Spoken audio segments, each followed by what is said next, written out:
kita berdiri. Saudara-saudara, kita dipanggil untuk menjadi saksi Tuhan dan menyatakan kabar baik itu bagi dunia. Ini bagian kita. Kita sudah dilatih di sini. Bagi saudara-saudara yang masih berkuliah di sini, kita diperlengkapi, dipersiapkan untuk menjadi pribadi yang menjadi duta Allah, mengabarkan kabar baik. Oleh sebab itu, mari dengan semangat kita angkat pujian dari Kidung Jemaat 425. Haleluya. Amin. Biarlah ini menjadi semangat kita memberitakan Injil, memberitakan kabar baik. Suara dari Seberang, kirimlah cahayamu. Banyak jiwa dalam dosa mengeluh, kirimlah cahayamu. Kirimlah pelita Injil.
Sekarang coba tepuk punggung atau pundak teman sebelah kita, katakan kirimkan pelita Injil. Haleluya. Baik saudara-saudara, kita akan mulai dalam seminar yang akan disampaikan oleh pembicara kita yang luar biasa. Dan oleh sebab itu marilah kita sambut pada saat ini moderator kita yang akan memimpin acara seminar ini. Saya panggilkan Bapak Pendeta Dr. Johan MTH. Kita berikan tepuk tangan.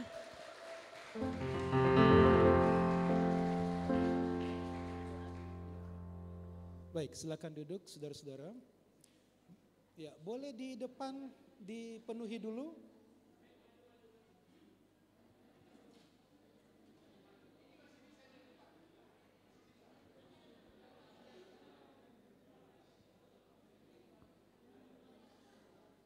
Orang-orang yang duduk di depan adalah orang-orang yang diperhatikan oleh Tuhan.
orang lebih, ya.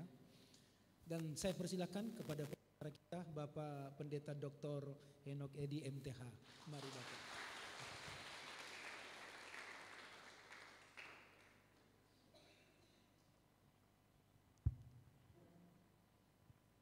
Waktu kita sangat singkat, kita diberi waktu 1 jam, tapi kita berusaha dalam kali ini mungkin kita bisa mencuri beberapa menit, ya. Dalam hal ini boleh mencuri, ya, karena ini waktu yang sangat berharga. Dan tema yang akan disampaikan oleh Bapak Pendeta Dr. Henok Edi MTH adalah Preach the Word. Preach the Word of God, diambil dari 2 Timotius pasal 4 ayat 1 sampai dengan 2. Dan waktu selanjutnya saya mempersilakan kepada pembicara kita. Silakan Bapak. Ya, shalom. Saya senang bisa bertemu dengan teman-teman di sini. Jadi saya punya istri 1, ya. Anak-anak saya 2. Anak saya yang pertama sudah menikah dan dulu kuliah di ITB mengambil arsitek. Ya. Ya, lalu yang kedua belum, masih single. Ya. Kuliah di UMN Multimedia. Nah, saudaraku, saya langsung saja menyampaikan ini. Ketika Bapak Pendeta Dr. Yosua Prabowo sebagai ketua minta ke saya untuk berbagi rencana waktu itu untuk acara Pati, sebenarnya beberapa alumni dari Indonesia akan kumpul di sini, terus terpaksa batal. Lalu kemudian tetap lustrum diadakan. Terus beliau katakan, Pak, masih Bapak bersedia kah? Oh, bersedia, dengan senang hati, ya. Saya senang ketemu teman-teman di sini. Saya coba berusaha mencari bekas mahasiswa saya yang paling nampak sekali, Ibu Maya. Iya, ya, saya kira itu. Saya langsung aja, sebenarnya saya berharap Pak Iwan langsung bisa mengikuti ini, masih ngopi di sana, ya. Ya, saudaraku, saya gembala di gereja Bethel Tabernacle, bukan Tabernacle, ya, Tabernacle, aliran Pentakosta, tapi Injili, ya, saudaraku. Nah, saudara yang saya kasih,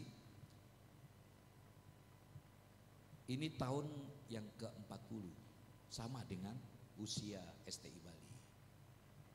Tahun 85, sebenarnya tahun 83 sudah saya merintis sekolah minggu.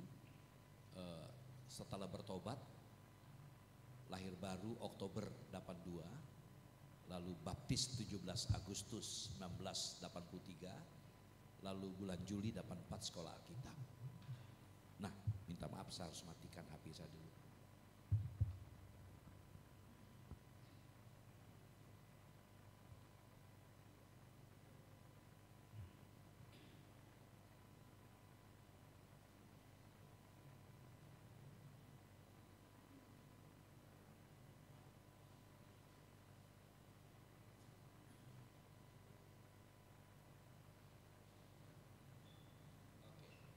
Ya, saudaraku yang saya kasih. Jadi saat itu ketika panggilan begitu kuat untuk menyerahkan, saya sudah bekerja di sebuah perusahaan. Kami kerja di perusahaan cukup besar yang punya jaringan juga, itu supplier, ya, untuk penyediaan bahan logistik untuk pembangunan dengan proyek pemerintahan, misalnya Waskita, Wijaya Karya, ya, terus Adi Karya, itu PP, Nindya Karya. Jadi kami masuk banyak ke situ. Nah, tapi panggilan yang begitu kuat saya lepaskan. Setelah pengalaman spirit, ya, saya sudah mencoba, berupaya untuk mencari Tuhan. Dengan latar belakang saya bekerja karena saya perantau, mungkin dari Sumba. Di sini mayoritas Sumba, banyak, angkat tangan coba. Iya, banyak. Saya Sumbawanya, saya dari Sumbawa, ya. Saya merantau 79, dengan harapan tidak ingin jadi pendeta. Saya ingin terjun, saya karateka dan saya hobi teater karena om saya memegang perusahaan perfilman di Semarang, sehingga saya selamat sore Pak, shalom. Sehingga saya mengambil keputusan kota Semarang menjadi harapan saya. Tetapi ketika terpanggil itu, Bapak pendeta saya, Bapak Insinyur Timotius Subekti, om dari Bapak Pendeta John Paul yang menjadi dosen di sini juga. Kamu setahun saja studi, tolong deklik lanjutkan, studi di STI Yogyakarta. Ini untuk tahun ini biar Pak Sundoro dulu yang masuk 84 di Yogyakarta bersama dengan Peter Condro, berapa teman. Lalu kamu setahun aja di Lawang ambil tabernakel dulu supaya kamu bisa tahu dasarnya gereja tabernakel kayak apa. Lalu 85 selesai sekolah kitab masuk ke STI Yogyakarta. Kenapa? Bapak pendeta saya begitu punya kesan istimewa dengan Bapak almarhum Dr. Kris Marantika. Kamu belajar di sana, ya dari situ teman saya yang mau masuk saat nggak bisa keterima, mau masuk ke STT Jakarta. Beliau adalah ketua sinode kami, yaitu namanya Daniel Tumber. Dihalangi oleh Bapak pendeta saya, jangan kamu ikut di STI dengan Henok. Sejak itu beberapa pendeta GBT masuk di STI. Nah, ringkas cerita karena ini materi cukup panjang karena waktunya cuma 1 jam. Jadi berinteraksilah saya di situ karena harapan saya menjadi pendeta itu ingin membantu pendeta, mengabdi sebagai pengerja di gereja. Tetapi pemikiran itu menjadi berubah. Berawal dengan orientasi ya 5 minggu di beberapa gereja di daerah Yogyakarta, lalu mengambil keputusan. Memang saya sudah mengawali dengan sekolah minggu.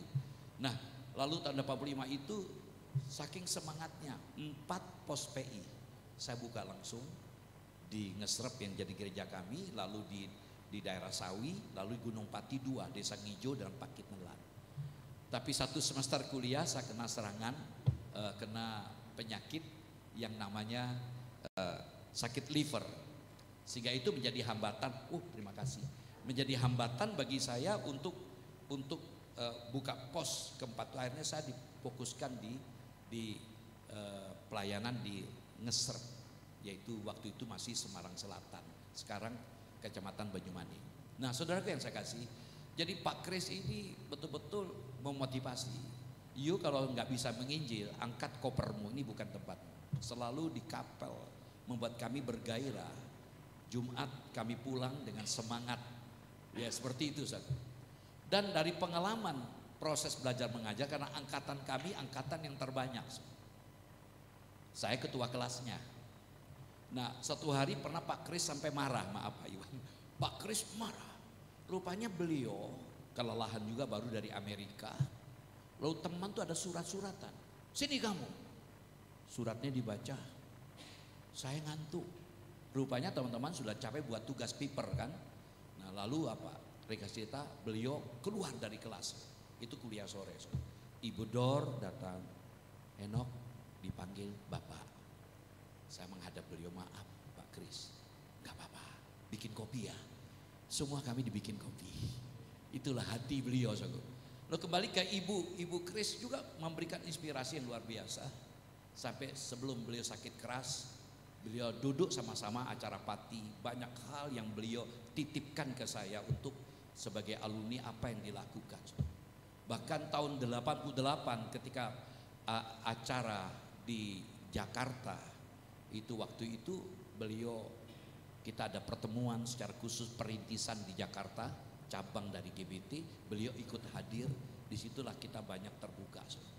Dan itu hal yang menarik yang saya rasakan, yang memberikan dorongan bagi saya betul-betul untuk memahami.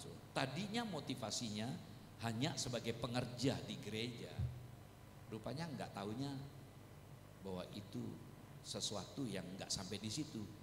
Saya dilengkapi di STI sehingga saya mulai merintis. Karena Pak, saya tidak ingin jadi pendeta, karena pendeta itu PDT. Seringkali diplesetkan pendeta dalam tekanan. Nah, saya tidak suka dengan istilah pendeta. Nah, tapi proses berjalan dan karena ketekunan mulailah siap. Dia luar biasa sampai hari ini jemaat sudah 1000-an ya. Dan itu sebuah anugerah bagi saya. Nah, saudaraku yang saya kasih, ini belum jalan. Saya agak cepat sedikit saudaraku ya.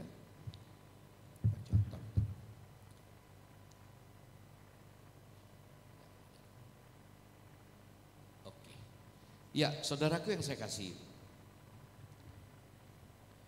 Kita sama-sama membaca ayat ini. Kita coba meneliti, saya agak cepat sedikit karena teman-teman sudah biasa eksposisi, tetapi ada hal yang saya ingin tekankan di sini sesuai dengan tema besar kita.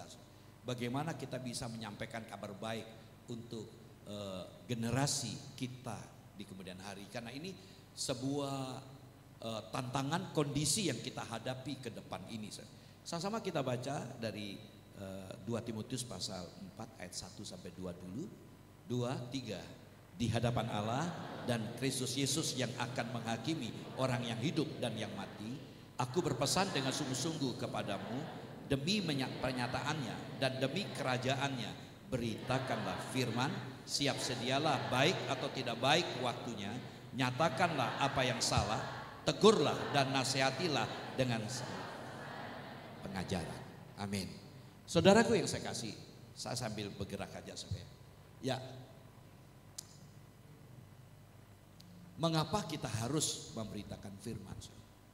Saya berharap kita datang, terutama teman-teman yang sedang kuliah, seperti pengalaman saya.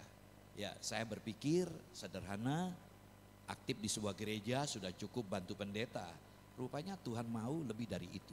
Nah, mengapa kita harus memberitakan firman? Saudaraku yang saya kasih, tadi dikatakan di hadapan Allah. Ini menarik ya, beberapa hal yang saya ingin fokus maaf.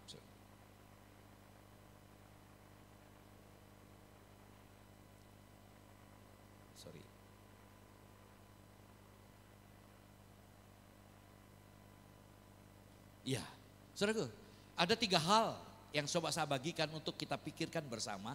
Nanti saya harapkan bisa ada diskusi, karena itu saya ingin agak cepat sedikit ya. Pertama, kenapa kita harus memberitakan firman? Karena ini perintah Tuhan yang harus kita responi. Nah, saudaraku, kalau kita bicara mandat, saya masih ingat Pak Kris mengajar hal ini. Ada 2 mandat yang sangat penting. Allah memberikan mandat, yaitu mandat pembaharuan atau mandat pembangunan atau mandat budaya dan mandat spiritual, mandat rohani. Nah, mandat spiritual itu tujuannya apa? Menjadikan semua bangsa murid Tuhan. Agen yang dipercayakan adalah gereja. Jadi gereja harus sadar panggilan gereja adalah memuridkan semua bangsa. Kalau kita bicara bangsa dari teks Yunaninya, semua suku-suku bangsa. Saya banyak terjun di suku terabaikan sejak tahun 99. Bahkan kami buat kapal misi untuk menjangkau Sulawesi yang tidak ada listrik. Kami kumpulkan uang dana buat kapal misi, di situ bisa untuk training segala macam KKR di kapal. Saya belum memantau hasil kerjasama dengan YWAM beberapa lembaga misi. Nah, tetapi ada mandat yang kurang kadang-kadang kita tidak memikirkan, yaitu mandat pembangunan. Bagaimana Adam ditempatkan di Taman Eden, dikatakan usahakanlah. Jadi ini mandat, agen yang dipercaya adalah negara, LSM, partai segala macam. Supaya apa? Dunia ini damai sejahtera. Itu intinya. Nah, kita masuk ke aspek ke mandat ilahi yang bersifat spiritual. Yaitu bagaimana kita punya kesadaran mandat ini adalah mandat untuk menjadikan semua bangsa murid Tuhan. Ya, kemudian kita lihat dikatakan tadi ayat 2, beritakanlah firman. Nah, kalau kita lihat kata beritakan dari kata keruso, kita sangat terkesan STI, kerukson ton. Halo. STI harus tahu tuh, keruson ton logon, itu kata yang begitu menyentuh, jadi mutu dari STI. Jadi sebuah kata kerja yang berarti memproklamirkan. Ini berkaitan erat dengan kata benda yang diterjemahkan juga pengkhotbah, ya, keruk. Dan menunjukkan pekerjaan seorang pembawa kabar. Bukan membawa kabar dirinya, Jadi kabar tentang Allah. Ya, beritakan firman Allah, bukan berita tentang dirinya. Nah, jadi seperti bentara atau seperti klerek. Kita diutus ke sebuah tempat, saudaraku ya, sebuah tempat kita harus menyampaikan. Misalnya kalau film, pernah lihat film Cimuk? Cimuk itu film Cina Ngamuk, film silat. Jadi bentara datang, lalu apa? Baca maklumat kaisar, lalu dibuka, semua rakyat berlutut. Padahal ini cuma bentara kelerek. Mereka begitu berlutut menghormati seperti kaisar ada di depan mereka. Karena itu sesuatu yang penting. Jadi tanpa sungkan-sungkan memberitakan dengan berani. Lalu menarik, siap sedialah ayat 2 tadi, artinya mendesak siaga. Artinya jangan sekali-kali hilang kesungguhanmu. Betapa seriusnya berita ini. Harus serius, sungguh-sungguh kita laksanakan. Saudaraku, dalam pengalaman kami di COVID, orang banyak membatasi diri, kami aktif dalam kegiatan sosial, kami mendirikan sebuah lembaga Porkormas, Forum Komunikasi Antar Ormas, ada 22 ormas, bukan hanya Kristen saja, ada Katolik, ada Muhammadiyah, NU, bahkan yang ekstrim juga kami kumpul membantu. Nah di situ dalam berelasi itu banyak teman-teman yang tadinya dari seberang, ada dokter, pengacara, mengambil keputusan dan sekarang berjemaat di tempat kami. Sudah 5 tahun ini. Nah, saudaraku, kita lihat kemudian. Saya salah kembali. Ya. Nah, ada 3 hal yang menarik dari ayat kita baca tadi, ayat 1 dan 2. Pertama, penting dan mendesak. Saya cepat ya. Jadi aku berpesan dengan sungguh-sungguh, itu kata Paulus pada Timotius. Aku berpesan dengan sungguh-sungguh. Nah, kata ini, saudara, kata diamarturomai, itu ada kaitan dengan hukum. Dan dapat berarti memberikan kesaksian di bawah sumpah. Ya, saudara, dalam konsep PB, ini dikaitkan pada setiap ucapan yang sungguh-sungguh serius dan tegas. Karena ada aspek hukumnya. Nah, saudaraku, jadi perintah ini bersifat imperatif, bukan alternatif. Jadi ketika kita diminta beritakan firman, itu bukan alternatif. Ya, ini sebuah perintah yang gak bisa tidak, harus kita laksanakan. Itu. Nah, jadi harus laksanakan dalam sikon apapun, situasi kondisi apapun. Siap sedialah baik atau tidak baik waktunya. Jadi tidak ada alasan untuk kita menghindar. Saudaraku, kita bersyukur ya di media sosial begitu banyak bicara tentang Kristus ya, walaupun ada miring-miring teologianya. Justru orang-orang yang mengikuti ini banyak bertanya ke saya. Mereka tanya 1,5 jam PI, ambil keputusan, terima Yesus. Menarik ya, karena ini luar biasa, siap sedia. Nah, yang kedua kita lihat, next, ya. Mengapa penting dan mendesak tadi? Jadi pemberitaan firman itu membahas masalah kehidupan Allah sendiri. Nanti saya coba jabarkan. Lalu masalah kehidupan jabatan ini yang masalah yang kedua ini yang coba akan saya sampaikan sesuai dengan konteks tema kita dalam pertemuan ini. Iya. Minta tolong dijalankan aja ya. Ini agak sedikit sinyalnya mungkin. Yang kedua, kita lihat Yesus sang penakluk yang akan datang kembali. Dikatakan tadi demi penyataannya. Menarik kata ini. Ya, digunakan dalam hubungan dengan Kaisar Romawi saat berkunjung ke suatu daerah.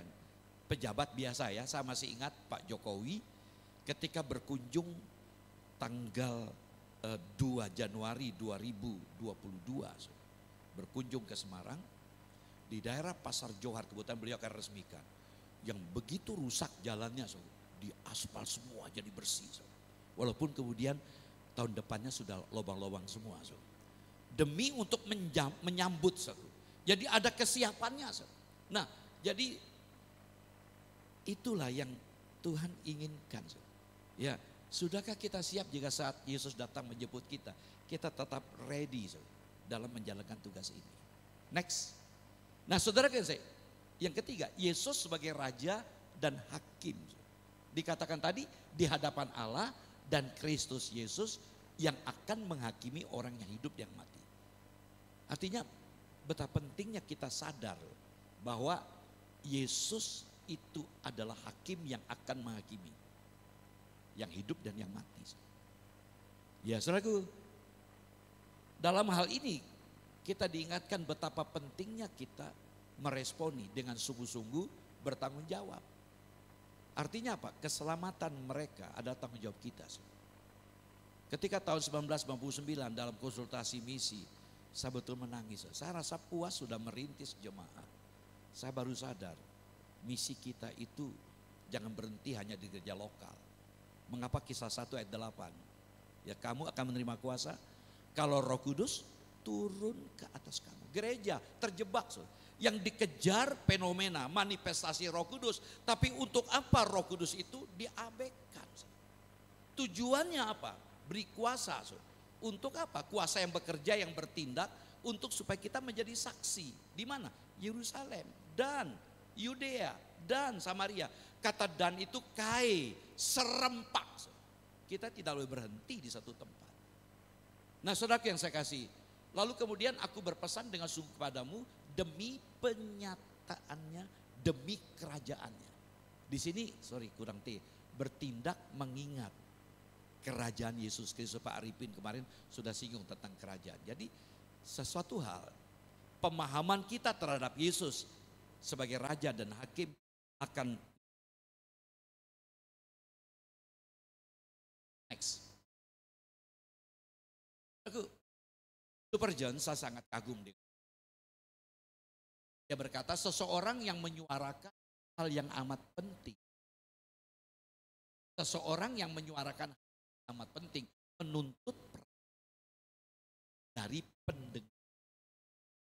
Dan ia akan, biar kita pahami ini konsep ini. Next. Yang kedua, nah ini saya senang dengan tema yang diberikan. Yang kedua, kita sedang diperhadapkan dengan generasi kehilangan arah. Saya generasi baby boomers. Saya harus memahami mengapa tempat kami ada 600 lebih mahasiswa Undip, Unika, Polines, Poltekkes berjemaat tempat kami. Banyak dari mereka belum lahir baru karena gereja tradisi datang dari negara mereka, daerah mereka, datang berjemaat dengan niat cuma ingin melaporkan diri kepada Tuhan, kepada orang tuanya. Aku sudah ke gereja. Nah, karena kami sel grupnya kami kuat, ya mereka akhirnya kami layani secara spesifik. Perhatikan ayat 3 dan 4. Karena akan datang waktunya orang yang tidak dapat lagi menerima ajaran sehat, tapi mereka akan mengumpulkan guru-guru menurut kehendaknya untuk memuaskan keinginan telinganya. Mereka akan memalingkan telinganya dari kebenaran dan membukanya bagi dongeng. Jadi Paulus sudah melihat jauh ke depan. Mengapa kita harus memberitakan firman? Karena kita lihat, next, kita lihat penjelasan sini. Ya, tidak fokus pada ajaran sehat. Sangat prihatin ya. Kita melihat begitu banyak fakta di YouTube atau TikTok. Ya, pengajar-pengajar yang minta maaf. Karena saya gelisah. Sampai saya bilang sama dengan teman, saya menyesal sekolah di STI. Kenapa? Cenderung akhirnya kritis aku. Ini begini-begini. Muncullah ajaran gini-gini segala macam. Karena saya ketua organisasi di sebuah ormas ya. Apa itu di PGPI lah, di mana perminta, Pak tolong kayak Sukabumi ini, Pak segera buat surat ke presiden segala macam. Ya, karena kasus kan. Nah, saudaraku, rupanya kita melihat dunia kita memang dunia media sosial luar biasa. Jadi kecenderungannya ya cari yang enak didengar. Nah muncullah ya Kristen progresif sekarang ditangani oleh teman saya dari GBT, ya yaitu Yason. Dia sudah dibimbing oleh Yason di gereja City Light di Jakarta. Ya teknologi AI, anak-anak sekarang jujur aja, mereka merasa tidak butuh pendeta, mau konseling, ya. Bahkan mereka bercinta maaf, bercumbu. Saya mencoba meneliti lewat mahasiswa-mahasiswa yang tempat kami. Mereka mau sharing, minta nasihat, bahkan Pak Maklen dan karena kami punya jaringan misi dengan CBN, ya untuk Pak Sutri, untuk anak-anak memulai CBN itu, Superbook itu di Semarang, ngantornya di tempat saya. Sehingga staf saya salah satu, saya utus menjadi staf CBN membawai Jawa Tengah semua untuk mengelola Superbook. Nah, saudaraku, sampai Pak Mark Landon dia cerita, Pak, kita ke depan nanti gereja akan sepi. Saya tahun 2006, 8 tahun berturut-turut selama 3 minggu studi banding belajar di gereja Presbyterian di Korea Selatan. Fokusnya di Singok Presbyterian Church. Di situ kami meneliti. Awal-awal itu dalam 2 tahun, 3 tahun itu masih banyak anak muda. Saya kaget 2015 anak-anak muda berkurang. Kecuali gereja Onuri masih kuat karena gereja misi itu masih kuat anak muda. Tapi boleh dikatakan enggak ada. Pak Mark Landon berbagi. Kami buat Superbook dengan terjemahan bahasa Korea. Dan terjemahan yang paling bagus untuk Superbook. Tapi enggak kepake di Korea Selatan karena anak sekolah minggu sudah tidak ada lagi. Sangat memprihatinkan sekali anak-anak. Jadi betul-betul ya kita paham kehidupan sosial di sana. Mereka workaholic ya. Dari Senin sampai Sabtu hanya Minggu ya. Kalau toh mereka pemuridan cell group hari Minggu juga setelah ibadah itu. Dan anak-anak kurang diperhatikan. Nah ini hal. Saudaraku, jadi kita melihat perkembangannya bahkan mencari pengkhotbah sesuai seleranya. Yang enak didengar, yang menjanjikan.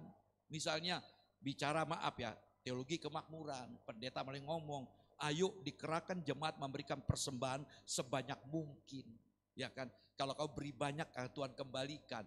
Nah bahkan mereka berani berkata, kita baiki Tuhan supaya Tuhan baik dengan kita. Saudara, kita mau baik atau tidak baik, Tuhan tetap baik kok. Sistemnya rasanya di gereja tuh bagaikan sistem barter, dagang. Ada nyanyian, kelentengan. Tun tun ceng, beri cetun dapat ceceng.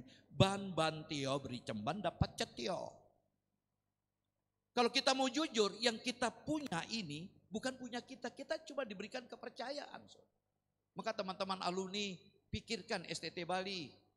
Bawa jemaatmu untuk bantu selesaikan gedung yang belum selesai. Saya berbagi dengan teman-teman waktu kita Pak Sumbut dengan rendah hati cerita pengalamannya. Ingin kapelnya bagus. Kami kerahkan teman-teman jual per meter. Bahkan maaf Pak Pilimon sampai 50 meter. Beliau beli saya masih ingat dan catat.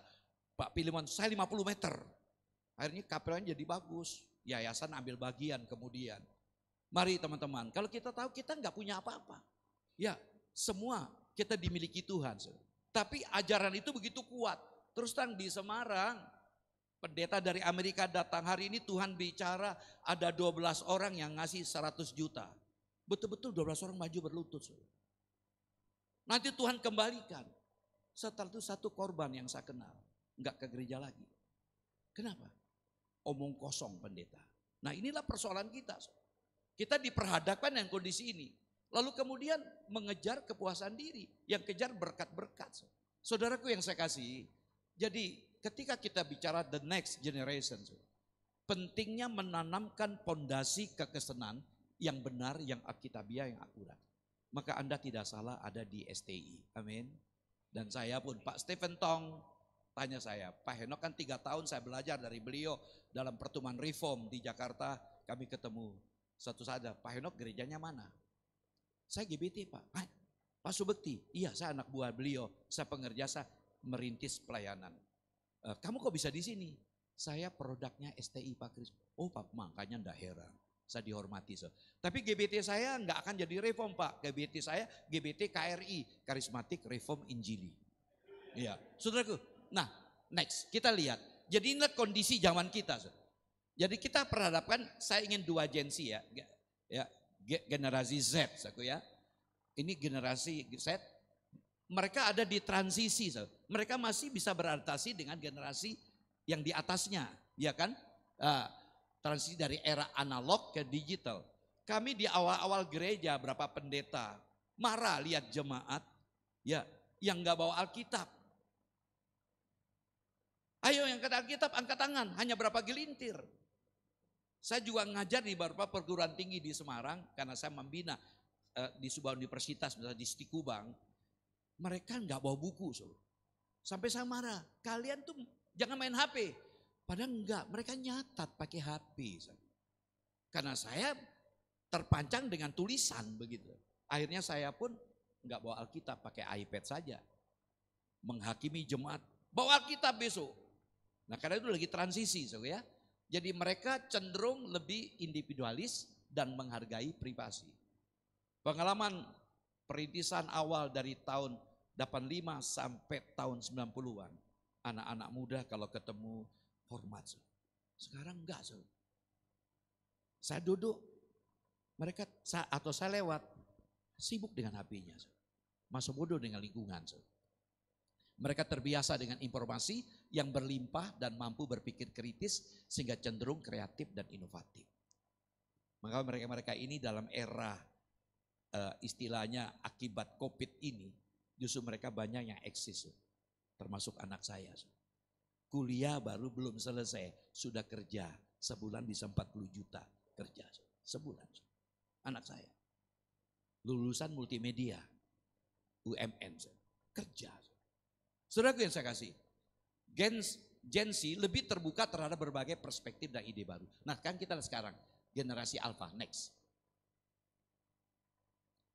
Lahir di dunia yang sepenuhnya digital. Nah ini mereka ini tahun 2010. Anak-anak kecil main HP, orang tua rasa senang. Maka saya minta para guru suamiku jangan sampailah berikan batasan. Anak-anak, ya sehingga teknologi adalah bagian alami dari hidup mereka. Memiliki akses teknologi sejak usia muda dan terbiasa menggunakan untuk berbagai keperluan. Mereka cenderung lebih terhubung secara sosial melalui media sosial dan platform online lainnya. Begitu mengerikan, kemarin disinggung juga oleh Pak Arifin tentang judi online segala macam. Ya, maaf yang saya nangani berapa kasus bunuh diri akibat media sosial juga. Saudaraku, begitu mengerikan dunia kita ini. Nah, karena itu sangat relevan ketika kita bicara tentang kabar baik untuk generasi yang akan datang. Next.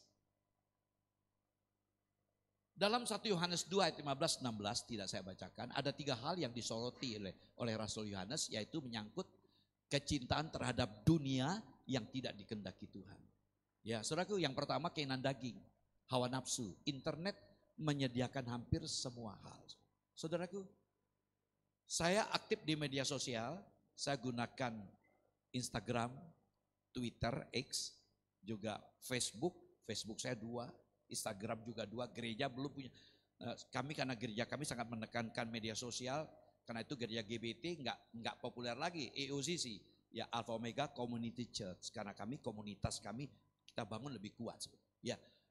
Dan kita akui dengan jujur, ketika saya buka Instagram misalnya, ya. Search, kita cari yang nongol yang enggak pantas. Coba kalau kita enggak jaga kekudusan kita, repot. Itulah dunia kita sekarang ini. Yang kedua keinginan mata, penggunaan gadget paling banyak memakai mata kan. Kita bisa terjebak dengan segala macam keinginan. Nanti saudara aplikasi sendiri ya. Yang ketiga keangkuhan hidup, aplikasi media sosial saat ini sangat banyak mendorong semangat untuk narsis juga. Pencitraan. Ya, gunakan media sosial. Next, ini yang terakhir, yang ketiga. Nah ini masalahnya, ini masalah. Ini minimnya pemberita berkualitas. Karena itu Paulus berkata, tetapi kuasailah dirimu dalam segala hal. Sabarlah menderita, lakukanlah pekerjaan pemberita Injil dan tunaikanlah tugas pelayananmu. Saudaraku, ketika kita melihat the next generation, sebuah pertanyaan yang perlu kita jawab, minimnya pemberita yang berkualitas. Nah mari next kita lihat sini. Dikatakan tadi kuasailah dirimu, kata menguasai diri. Kalau saya amati, sederhana dan mandiri, salah ketik, bisa berarti dari kata nepo, ya kata nepo menahan, menjaga diri. Bagaimana supaya kita siuman, bagaikan orang itu sadar ada alkohol yang bisa memabukkan, dia tidak. Dia siuman, dia sadar. Seperti atlet contohnya, dia keinginan, selera makan, keberanian terkendali dengan baik. Kita bisa menguasai diri kita. Kita jujur, mengapa salah satu ditekankan dalam buah roh, ya, dalam Galatia 5, penguasaan diri. Karena itu ini yang paling membahayakan persoalan kita sebagai pemberita. Kita tidak memiliki self control yang baik, asal ngomong. Yesus gak setara dengan Allah, Yesus bukan juru selamat misalnya. Itulah muncul kan mengganggu suasana. Saya tegur juga Pak Saifuddin Ibrahim karena kami sama-sama dari Sumbawa, beliau dari Bima. Pernah ngisi, Pak, mbok tolong ndak usah jelekan. Bangun relasi yang kita ini orang misi, bagaimana bisa pelayanan kontekstual bisa jalan. Kita harus ada bersama dengan mereka, malah menjelek-jelekan. Hati-hati saku. Kita boleh berapologet yang bijaksana. Saya amati teman-teman apologeter, kadang lebih menyerang agama lain. Saya sedih sekali. Hatinya mau bagaimana ya lihat jiwa-jiwa ini. Ya, saudaraku, kuasai. Sehingga apa? Kalau kita mampu menguasai diri, otomatis ketika kita diperhadapkan dengan situasi yang tidak enak, yang mengusik kita ketika menjalani misi. Saya pernah diludahi, dimaki-maki, dicina-cinakan. Ya, sampai saya bilang dengan Sundoro, gara-gara Pak Kris motivasi. Cina diludahin, dimaki. Padahal tidak kelihatan Cinanya. Wong Manado, orang anggap. Itu karena saya tidak bisa bahasa Jawa. Tapi luar biasa dari anak-anak saya layani orang tua satu persatu kami layani, kami PI. Ya sekarang panen jiwa kan banyak karena gereja tempatnya representatif dan sangat strategis, tidak jauh dari kampus, ya masyarakat juga mendukung. Itu pengalaman kami. Jadi sabar menderita, tetap melakukan pemberitaan dia, jangan pernah berhenti. Ya saudaraku, kami dekat dengan FKUB segala. Wah orang FKUB dekat sekali. Di gereja di Semarang tidak ada yang tidak ada izin. Bahkan gereja-gereja termasuk GMS kami bantu, waktunya habis.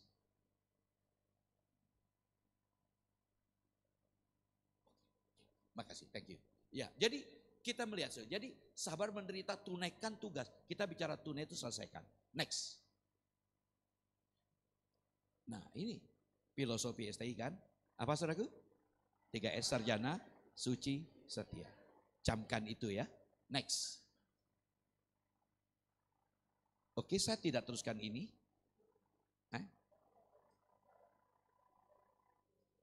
Oke. Selesaikan ya? Belum selesai. Boleh? Oke. Justru masuk ke implementasinya sebenarnya. Ya, makasih.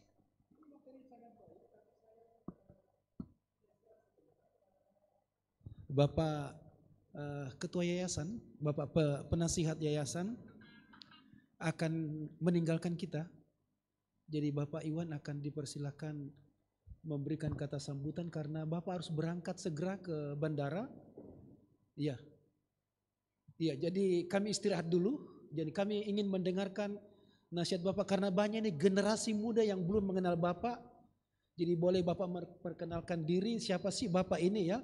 Dengan visi yang besar yang sudah diberi oleh ya Pak Kris Marantika. Pak Ketua silakan Bapak. Ya, kita istirahat sebentar Bapak ya. Ya, karena beliau akan tidak Bapak. Ya. Pak Jos, terima kasih banyak kehadiran Bapak di tengah-tengah kami, sungguh menjadi sukacita besar bagi kami.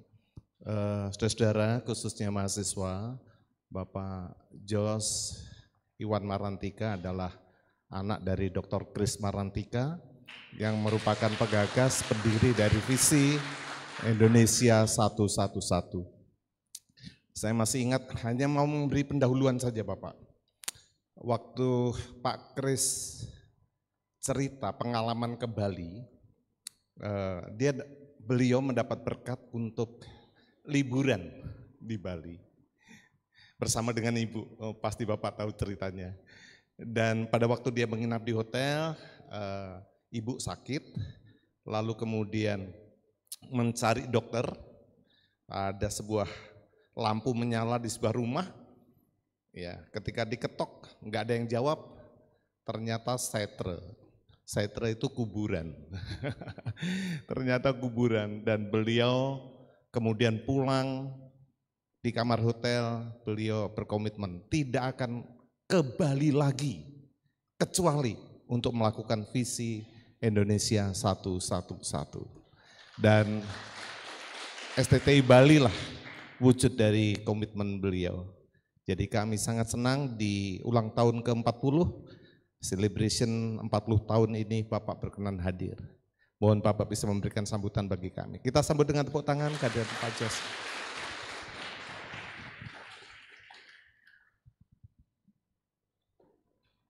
Ya, beliau sedikit lagi Bapak. Kemarin ada pertemuan dengan Dubes Hungaria dan besok makan siang dengan Dubes Australia. Jadi waktunya hanya hari ini dan hanya sangat terbatas sekali. Jadi ini adalah waktu yang sangat berharga untuk kita mendengar arahan dari beliau. Terima kasih Bapak. Terima kasih Pak Yosua. Pertama saya mau mengucapkan permintaan maaf ke Pak Yosua karena kita keselisipan ya Pak ya. Jadi memang logistik untuk sampai di Bali ini saya memang langsung ini tadi terus langsung ke sini dan memang ada sedikit kesalahan teknis ya. Jadi mestinya pesawat saya itu besok pagi-pagi tetapi tidak dikonfirm ya. Sehingga satu-satunya jalan malam ini juga saya harus kembali ke Jakarta karena memang ada sudah diatur pertemuan dengan Duta Besar Australia dan Menteri Special Envoy namanya, Special Envoy untuk Indonesia dari Australia.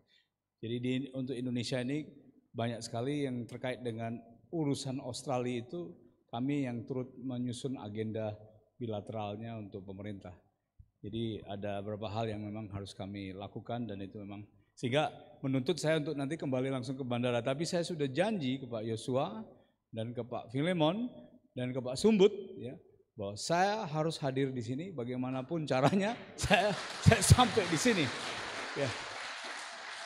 Karena ya saya tahu persis perjuangan STI Bali ini 40 tahun luar biasa ya. 40 tahun bisa hadir dan tadi sedikit cerita-cerita sama Pak Sumbut ya. Pak Sumbut ya. Ini seminari pertama Kristen di Bali ya. Dan kemudian akhirnya turut juga melahirkan mungkin sudah ada 4 seminari ya. Kristen ya. Sudah ada 4 ya Pak Sumbut. Dan itu turut ikut melahirkan juga. Jadi memang itulah STI selalu jadi spearhead ya. Jadi ujung tombak dari perjuangan umat Kristen di Indonesia. Dan memang oleh karena itu saya tambahin ceritanya Pak. Di Bali saya umur masih kecil tuh Pak. Masih umur 12 itu. Ini Pak Filemon. Pulang dari Bali kita kecelakaan di Jawa Timur. Bapak yang nyetir parah Pak. Kecelakaannya parah. Tapi untung sekali yang ditabrak itu motor. Orangnya tidak terlalu parah situasinya. Dan saya sebagai anak kecil ya cuma bahkan orang tua yang nyetir kan Pak Kris ya. Saya langsung ini bapak saya masuk penjara ini karena kalau di Indonesia kalau ada yang meninggal kan situasinya sangat ini ya. Jadi memang ada satu pengalaman khusus yang tadi Pak Yosua ceritakan dan saya jadi teringat memorinya. Nah, teman-teman saya sekali lagi ingin memberikan penghargaan yang setinggi-tingginya ya kepada kawan-kawan di Bali ya. Pak Sumbut cerita umur 22 ya Pak Sumbut ya. Langsung 22 wisuda di STI ya. Langsung ke Bali terus kemudian terpanggil untuk selain mendirikan gereja-gereja di Bali juga kemudian juga membangun STI Bali ya. Dan ini STI yang tadi Pak Filemon sampaikan paling di luar Jogja ini yang paling senior. Ya, 40 tahun ini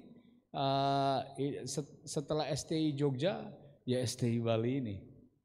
Ya, jadi berikan tepuk tangan lah untuk alma mater Anda, rekan-rekan yang ada di sini. Dan saya sangat diberkati oleh apa yang tadi di sharing ya oleh Bapak Pendeta kita Pak Henok ya. Bahkan saya foto yang slide kedua. Kalau slide pertama kan foto saya lah. Jadi mungkin saya mudanya kayak gitu kawan-kawan ya. Rambutnya masih ada. Sekarang sudah nggak ada rambut saya. Entah saya ikut Pak Sumbut atau Pak Sumbut ikut saya nggak tahu. Jadi tapi apa namanya tadi slide kedua itu kami diberkati yang mandat ilahi ya, pembangunan sama rohani. Kebetulan sedang kita itu untuk UKRIM saya mau bahas dengan Pak Eka yang mandat pembangunan. Jadi terima kasih itu akhirnya saya diberi materi. Tadi langsung saya foto saya kirim ke Pak Eka. Karena saya juga ingin UKRIM itu jelas anunya ya, landasan-landasannya, dan tadi yang disampaikan Pak Pendeta Henok sangat menjadi berkat bagi kami. Jadi saya datang ke Bali walaupun hanya sebentar, dengar seminar langsung dapat materi ini. Jadi saya nggak perlu riset lagi, langsung dapat materi, saya sharing ke Pak Eka supaya kemudian Pak Eka bisa menerjemahkannya secara baik. Jadi teman-teman, saya juga ingin memberikan penghargaan yang setinggi-tinggi saya pada Pak Etnon ya, Pak Filemon ya, Pak Sinyo yang mungkin belum hadir di sini, rekan-rekan yayasan dan semua yang ya umat di Bali yang mendukung kehadiran STI Bali ini. Karena tanpa mereka tentunya mungkin akan berat perjuangannya. Dan Pak Kris itu sangat dekat dengan kawan-kawan ini. Ya, dan ya Pak Filemon bahkan diajak untuk di badan pembina ya, di badan pembina yayasan. Karena pembina yayasan ini yang memang yang kami ditugaskan untuk meneruskan mandat ya, mandat pendiri. Jadi menjaga dan meneruskan mandat pendiri, dan itu sudah ditata oleh Pak Kris sebelum meninggal. Jadi kami bahkan sudah diajak masuk ke dalam badan pembina sebelum beliau meninggal. Dan Pak Filemon adalah bagian dari badan pembina ini. Jadi beliaulah bersama Pak Junifer dan saya menjaga supaya ini berjalan dengan baik ministry di Yayasan Iman Indonesia ini. Tapi juga penghargaan yang setinggi-tingginya juga kepada Pak Sumbut ya, pendiri di Bali ini. Beliau ini ditarik ke Jogja kayaknya dengan terpaksa waktu itu ya. Iya Pak, ya. Iya, karena setahu saya loh, ini mungkin saya salah ya, tapi beliau memang hatinya di Bali. Tetapi Pak Kris sebelum meninggal itu betul-betul perlu orang yang istilahnya mengamankan ya Pak ya, STI pertama yaitu Jogja, supaya kemudian berjalan dengan apa yang sudah ada. Dan sekarang semua STI kita pada dasarnya survive. Ya, survival Pak, kita survive. Jadi artinya karena dalam rezim perguruan pendidikan tinggi yang sangat berat di Indonesia, yang sangat ketat di Indonesia. Di Indonesia ini regulasi pendidikan tingginya lebih ketat dari banyak negara lain, ya, paling ketat dan paling berat. Ya, tetapi selain menjalankan visi dan misi, tetapi juga memenuhi syarat-syarat dasar dari berdirinya suatu pendidikan tinggi. Itu tidak mudah. Amat sangat sulit. Saya pun kadang-kadang ya terkesima, wah STI ini survive ya. Bali ini 40 tahun, saya baru lihat yang lain-lain itu rata-rata udah di atas 30 tahun semua. Jadi ya ada yang kecil ada yang besar, tetapi pada dasarnya bertahan karena di perlindungan Tuhan, ya, perlindungan Tuhan kita dan berkat yang telah dianugerahkan pada pelayanan ministry ini oleh Tuhan kita Yesus Kristus. Jadi oleh karena itu saya sekali lagi walaupun hanya sebentar Pak Filemon ya, tetapi saya memang bagaimana caranya pokoknya saya harus sampai di sini dan memberikan apresiasi dan penghargaan saya kepada kawan-kawan semua ya, dan pada teman-teman mahasiswa di sini ya, mahasiswa. Saya kok lihat mahasiswinya lebih banyak dari mahasiswa ya. Apa betul itu atau betul ya? Wah luar biasa ya. Jadi terima kasih ke rekan-rekan ya, karena bersama-sama kita di dalam perjuangan ya. Kalau saya katakan STI itu perjuangan, karena visi 111 itu memang perjuangan. Ya, tetapi perjuangan ini maju terus, jalan-jalan terus, dan Laskar Kristus tidak mengenal menyerah ya, tidak mengenal menyerah. Jadi terima kasih sekali lagi, dan mungkin yang saya bisa sampaikan adalah cuma maju terus, pantang menyerah, dan tidak perlu ragu-ragu. Ya, tidak perlu ragu-ragu. Sudah bertahan 40 tahun, akan bertahan lagi 40 tahun kemudian ya. Ya, jadi ya 40. Jadi saya tidak selamanya ya, karena kan itu di tangan Tuhan selamanya. Tapi kalau sudah 40 tahun bisa bertahan, 40 tahun kemudian pasti bisa bertahan. Ya. Ya. Terima kasih, waktu saya kembalikan sekali lagi penghargaan setinggi-tingginya pada Pak Filemon ya. Saya ini sering ditelepon beliau deh. Nggak, saya suka guyon, tapi ini guyon. Jadi kalau telepon tuh kadang-kadang marah. Jadi tapi saya senang sekali karena apa? Diingatkan sama Pak Filemon. Jadi terima kasih Pak Filemon atas motivasi dari Bapak dan juga teman-teman yang lain ya. Pak Yosua, mohon maaf sekali lagi Pak Yosua. Kalau Pak Sumbut bilang kamu kurang komunikasi tadi. Cuma memang pokoknya fokus saya itu gimana nyampe di sini pokoknya. Jadi terima kasih Pak Yosua ya. Perjuangan Bapak ya, terima kasih ya. Continue on ya. Kan baru diperpanjang lagi ya. Jadi fight ya, continue on Pak. Ya kita terharu Pak dengan perjuangan bapak-bapak semua di sini ya. Terima kasih. Waktu saya kembalikan kepada rekan-rekan dan mungkin kita ketemu lagi karena Pak Sumbut mau ada perhelatan ya di Bali kan? Ya betul kan? Tanggalnya tanggal berapa? 26. Jadi kita pasti ketemu lagi di Bali. Terima kasih. God bless you all.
Baik. Iya, kita tidak terganggu, silakan duduk. Bapak George Iwan akan menuju ke Jogja atau Jakarta malam ini. Kita masih melanjutkan sesi kita.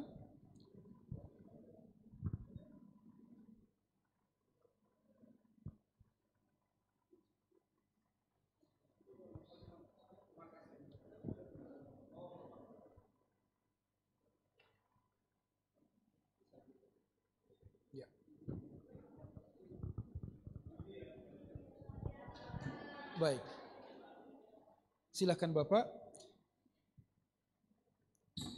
Saya sudah minta izin kepada panitia, kita akan melanjutkan. Ini waktu yang berharga sekali bagi kita. Silakan Bapak Pendeta Dr. Heno Edi melanjutkan. Iya, Saya jadi grogi ada Pak Edmond. Bagus ya. Ya, langsung ke implementasinya. Langsung aja diklik semua ya, karena animasi saya lupa, saya hapus. Ya, naik dulu. Kita konsentrasi naik. Back ke atas dulu. Ke Amanat Agung dulu. Ya, iya, ayatnya ditampilkan. Nah, kita baca sama-sama ya. 2, 3. Karena itu, pergilah, jadikanlah semua bangsa muridku, dan baptislah mereka dalam Bapa dan Anak dan Roh Kudus, dan ajarlah mereka melakukan segala sesuatu yang telah kuperintahkan kepadamu, dan ketahuilah aku menyertai kamu senantiasa sampai kepada akhir zaman. Kita berhenti sini dulu. Saudaraku, banyak gereja hanya bicara tentang penginjilan. Tapi tugas utama gereja itu adalah memuridkan. Ketika jemaat dimuridkan, pasti nanti ke penginjilan. Kami sudah mengalami kegagalan begitu banyak dengan pelatihan. Kebetulan saya ini backgroundnya LPMI, dan di tempat kami basisnya LPMI, tokoh-tokoh LPMI berjemaat di tempat kami. Ya, kami masuk setiap kampus-kampus. Kami melihat gerakan penginjilan jemaat tidak begitu maksimal. Kami buat program II juga kerjasama, dan saya juga trainer B2B untuk membawa jemaat bisa tahu tentang misi. Agak sulit. Rupanya jawabannya adalah di pemuridan dulu. Masalah gereja pemuridan. Pelan-pelan ini pakai animasi. Next.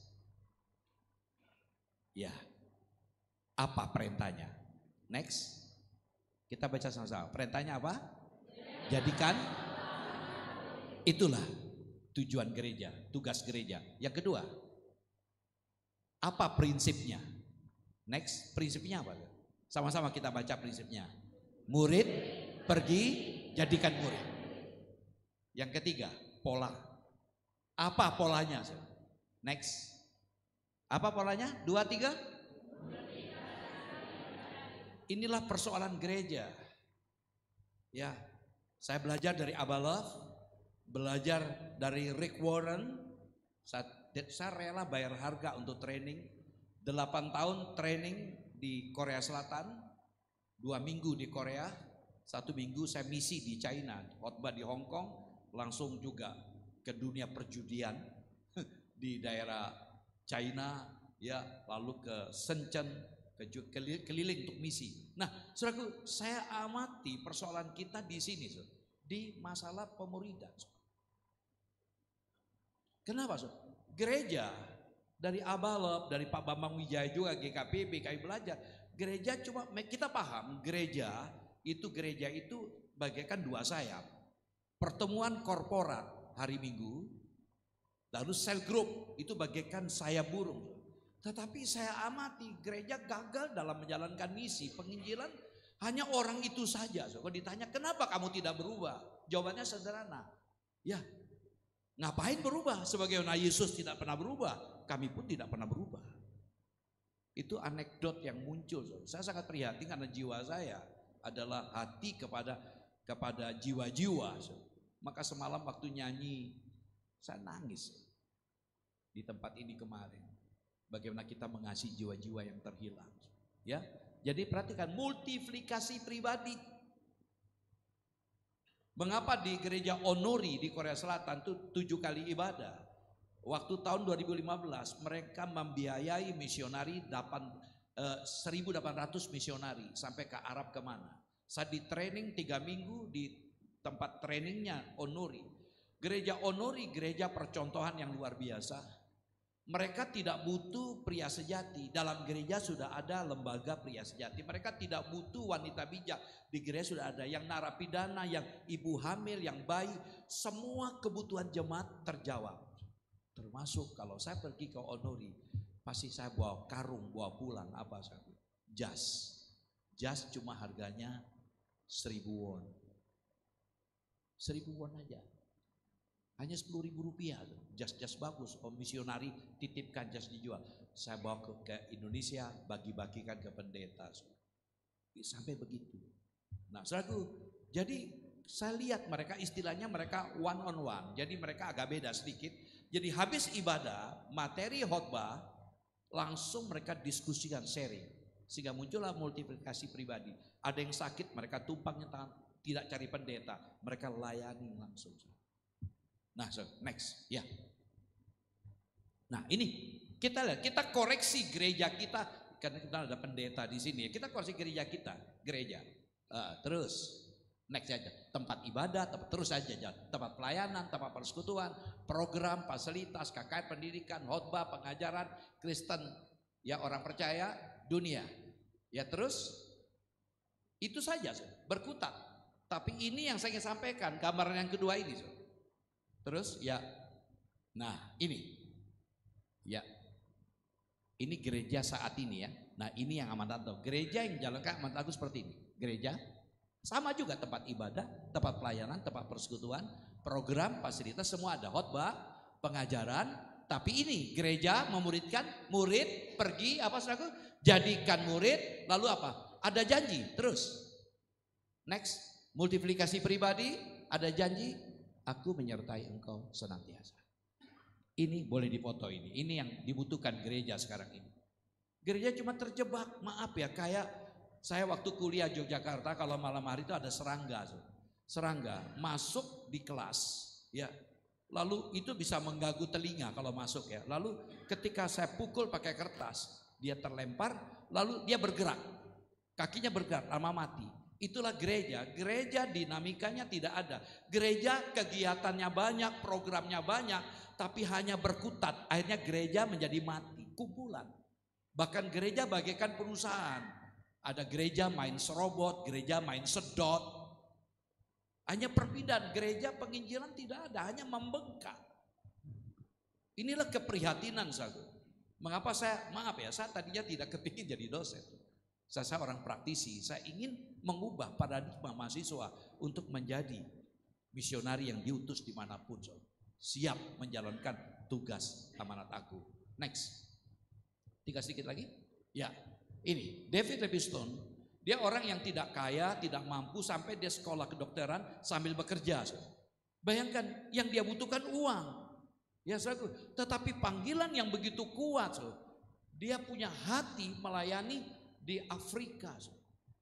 Sampai dia meninggal dunia akibat penyakit. Dan menariknya jasad beliau ditawarkan, ditanamkan di daerah tempat elit di Inggris.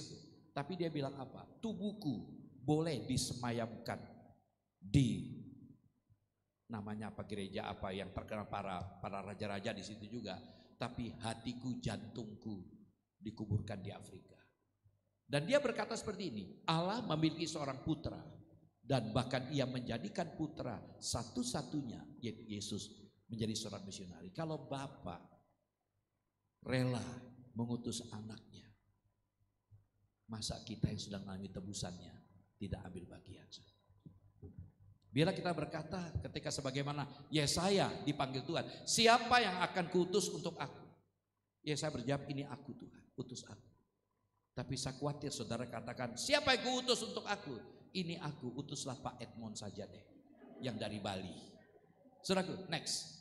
Sedikit lagi saya berikan waktu. Nah, ini sedikit pengalaman dari apa nuansa kegelisahan saya melihat situasi gereja yang ada di kota Semarang. Tadi ada yang tanya, ada gereja besar di Semarang sudah tinggal dari jemaat ribuan, puluhan ribu, tinggal hanya berapa sedikit sekali terpecah-pecah gereja, pindah-pindah. Nah, ini filosofi visi gereja kami berkarakter Kristus dan berjiwa misioner.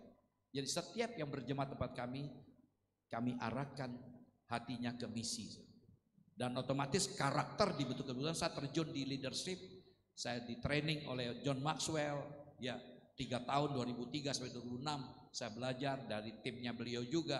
Saya betul dibekali bagaimana berkarakter Kristus. Nah, misinya ya jelas menjangkau, ya to reaching itu harus jalan. Lalu memuridkan dan mengutus. Nah, kemudian filosofinya battle, karena gereja kami Bethel Tabernakel, battle. Ini bukan cocokologi ya, tapi ini pergumulan saya. B-nya Bible, jadi Alkitab yang memegang otoritas tertinggi, bukan pengalaman. Bukan pengalaman, jangan pengalaman dijadikan doktrin. Ya saudaraku, Alkitab. Lalu kemudian excellent, kita melatih jemaat untuk belajar memberikan yang terbaik. Saudara kalau lihat di gereja kami, terutama ibadah yang sore, betul-betul the best. Para pelayan semua, kami ketat sekali. Tidak ikut doa, tidak melayani. Setiap tahun ada rekrutmen, ya ada pelatihan, namanya SLT, Servant Leader Training. Lalu ada terus ya evaluasi pelayanan. Kami ketat sekali karena kami melatih diri untuk memberikan terbaik. Teachable, punya hati mau belajar dan diajar. Saya kemarin ngomong dengan Pak Ketua, saya malam kalau tidak baca buku nggak bisa tidur. Ya saya dari Semarang bawa buku 2, kemarin beli lagi buku. Buku 2 sudah habis baca karena saya tidak kemana-mana. Baca buku, yaitu karena apa? Memang kita harus banyak belajar. Saya belajar dari orang lain. Ya. Yang ketiga, teachable. Yang keempat, heart, hati kita. Ini persoalan. Mengapa banyak orang, maaf ya, sekarang saya alami, melihat ya, amati. Banyak orang kena penyakit namanya NPD. Anda pernah dengar NPD? Yang sangat narsis. Ini penyakit sekarang nih. Banyak bahkan maaf ya, saya menangani para pendeta-pendeta ke Korea bawa pendeta. Banyak, saya tidak menghakimi. Nah ini kenapa saya kata generasi the next generation itu kenapa tidak tertarik ke gereja? Karena melihat tidak adanya contoh teladan. Kita bersyukur di STI dilatih ya dengan 3S. Value ini harus ada. Ya paham ya?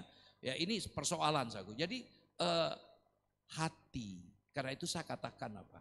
Di samping kita berdamai dengan orang, berdamai dengan Tuhan, terutama berdamai dengan diri kita. Banyak orang bawa luka hati.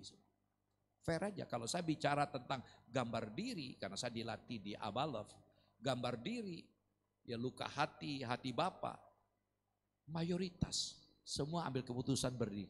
Banyak persoalan karena perlakuan orang tuanya. Saya mengajar di kelas di pasca sarjana beberapa mahasiswa yang S2, mereka curhat. Mereka melalui perlakuan yang tidak baik segala hal. Nah itu harus diselesaikan. Karena itu tempat kami sangat tekankan. Ya untuk konsep diri harus sehat. Enggak mungkin bisa berikan hati kita pada Tuhan kalau kita sedang bermasalah. Ya. Lalu yang keempat, ini pengalaman. Kemarin Pak Timotius Arifin menekankan ini. Tidak hanya sekedar tahu tentang Allah, mengenal, ada keintiman, kedekatan dengan Allah. Ya, yang terakhir love, kasih. Kasih ini sebagai bungkusan, ya. Kasih ini yang menjadi penguat. Sehingga apa? Sehingga walaupun kamu melukai saya, aku tetap cinta kamu. Nah ini prinsip yang perlu kita pegang. Seringkali persoalan kalau kita bicara kasih, kebencian kok rasanya menjadi alasan untuk kita tidak suka. Karena apa? Kita akibat korban film Cimuk, Cina Ngamuk tadi. Kalau bapaknya dibunuh, anaknya berlatih terus membalas dendam. Kita termakan sejak kecil film Tom and Jerry. Kalau enggak ketemu, kangen-kangenan, kalau ketemu berantem juga. Perhatikan, dua hal. Kenapa kita sulit mengampuni? Karena kita tidak paham. Kita tidak sadar Yesus sudah mengampuni kita. Jadi kita bisa mengampuni orang lain karena kita sadar Yesus sudah mengampuni saya. Yang kedua, kita bisa mengampuni orang lain kalau kita sadar satu saat kita membutuhkan pengampunan dari orang. Karena kita juga bisa salah. Ya, oke, next Pak, terakhir. Nah ini, jadi ini panggilan pelayanan di gereja kami. Discipleship movement, kegerakan pemuridan. Motonya kalau pakai bahasa Inggris, one year, one person, one disciple. Satu. Seorang jemaat dalam 1 tahun minimal 1 murid. Itu bahasa, karena kami online, cuma 1 petobat baru. Ya, jiwa baru yang diinjili. Masa Pak Kris kata, dari 100 orang yang kamu hubungi, masa 1 tidak ada yang bertobat. Pak Pendeta Yosua, Dr. Yosua kata kemarin ada 500 berapa kemarin? Desa di Bali. Saya yakin bagi Tuhan tidak ada yang mustahil. Ya, yang terakhir. Next. Selesai ya? Nah, konklusi dari ini. Perhatian, sama-sama kita bacakan yuk. Ya, 2, 3. Makin sukar zamannya, makin tuli orangnya, makin jelas dan makin meyakinkan pula. Injil harus kita perhatikan. Menghadapi, ya tepuk tangan dulu aja. Menghadapi the next generation, tidak ada alasan sulit. Pahami mereka, bagaimana kita menghadirkan. Saudaraku, ada yang berkata, mereka kaget umur saya 67, tapi pikir baru 58. Kenapa? Saya kumpul dengan anak muda. Bagaimana kita menghisapkan diri? Ya, kita pelayanan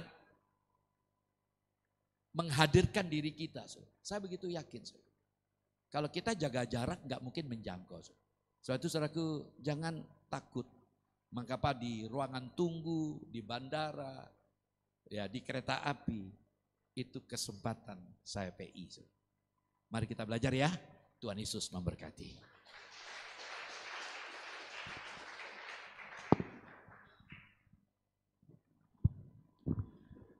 Baik, terima kasih Bapak Pendeta Dr. Henok Edi MPH.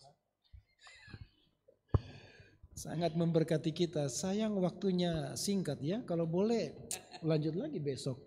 Ya maunya ada sesi tanya jawab. Saya pun ingin bertanya ke beliau ya. Tapi waktu kita sudah selesai. Ya, jadi kalau mungkin kalau ada yang mau tanya silakan ditulis di kertas, nanti diserahkan ke saya atau panitia, lalu saya serahkan kepada beliau untuk dijawab kapan waktu atau kita bisa share nanti di kita ya. Gitu, karena pengalaman beliau dalam pelayanan itu sangat banyak ya. Itu ya. Baik, itu dengan demikian maka kita akan mengakhiri pertemuan kita, seminar kita akan makan, lalu kita ada KKR yang dilayani oleh Bapak Pendeta Rudi Eldi Teja dari GBI Shalom ya. Iya, baik. Waktu selanjutnya saya serahkan kepada panitia. Siapa panitia? Terima kasih Bapak, silakan duduk kembali ke tempat semula. Kita beri aplaus.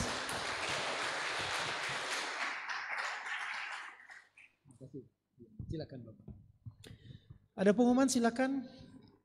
Tim dari panitia yang akan. Enggak ada ya. Baik, kita mau makan. Sebelumnya kita mau berdoa ya. Mari kita berdoa untuk makan yang sudah disiapkan.